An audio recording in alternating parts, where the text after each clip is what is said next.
নৈসর্গিক সৌন্দর্যে ভরপুর রাঙামাটির আরণ্যক রিসোর্ট।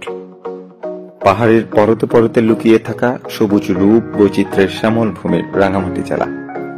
এর অবারিত সৌন্দর্য দেশি বিদেশি পর্যটকদের মনে দোলা দেয় প্রতি মুহূর্তে, যার টানে পর্যটকরা আবারও ফিরে আসে প্রাকৃতিক নিসর্গের লীলাভূমি এ জেলায়। রাঙামাটির কাপ্তাই পানি বিদ্যুৎ প্রকল্প, কর্ণফুলী হ্রদ, সুবলং ঝর্ণা, কাপ্তাই লেক, ঝুলন্ত ব্রিজ, সাজেক ভ্যালি এর সৌন্দর্যে মুগ্ধ হতে অসংখ্য পর্যটকদের আগমন ঘটে এখানে। আর তাদের থাকার জন্য রাঙামাটিতে গড়ে উঠেছে অসংখ্য রিসোর্ট। এই সকল রিসোর্টের মধ্যে দারুণ এক রিসোর্ট হচ্ছে আরণ্যক রিসোর্ট। কাপ্তাই হ্রদের অপার সৌন্দর্য দিয়ে ঘেরা এই রিসোর্টটি পর্যটকদের দারুণভাবে মুগ্ধ করে। রাঙামাটি শহরের সেনানিবাস এলাকায় কাপ্তাই হ্রদের পাশে গড়ে ওঠা আরণ্যক রিসোর্টটি অপরূপ সুন্দর ছায়া ঘেরা প্রাকৃতিক পরিবেশে গড়ে তোলা হয়েছে। বাংলাদেশ সেনাবাহিনী দ্বারা সম্পূর্ণরূপে এই রিসোর্টটি পরিচালিত হচ্ছে। অপূর্ব সুন্দর কাপ্তাই হ্রদ ঘেরা এই রিসোর্টের ছিমছাম পরিবেশ আপনাকে মুগ্ধ করবেই। মন ভোলানো এই রিসোর্টের প্রধান আকর্ষণ এর পরিবেশ ও কাপ্তাই লেকের নীল জলে প্যাডেল বোটে মনের আনন্দে ঘুরে বেড়ানো। যে কোনো দিন পুরো পরিবার নিয়ে ঘুরে আসার জন্য এই রিসোর্টটি।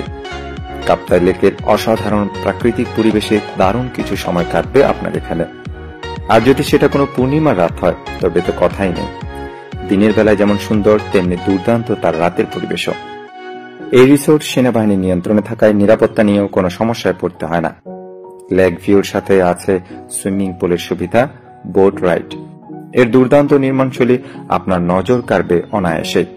ছোটদের জন্য আরণ্যক রিসোর্টে রয়েছে বিভিন্ন রকমের খেলার রাইড। শুধু ঘুরে বেড়ানোই নয়, আরণ্যক রিসোর্টে থাকা খাওয়ারও সকল ব্যবস্থা রয়েছে। রিসোর্টের প্রবেশ মূল্য 50 টাকা। উল্লেখ্য, এই রিসোর্টটি প্রতি সোমবার শুধুমাত্র দর্শনার্থীদের জন্য প্রবেশ বন্ধ থাকে। কিভাবে যাবেন? ঢাকা থেকে রাঙামাটির সরাসরি বাস রয়েছে, আবার চিটাগাং হয়েও যাওয়া যায়।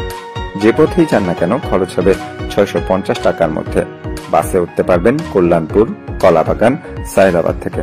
বাস থেকে রাঙামাটি ক্যান্টনমেন্টে নেমে যে কাউকে জিজ্ঞেস করলে আরণ্যক হলিডে রিসোর্টের পথ দেখিয়ে দেবে।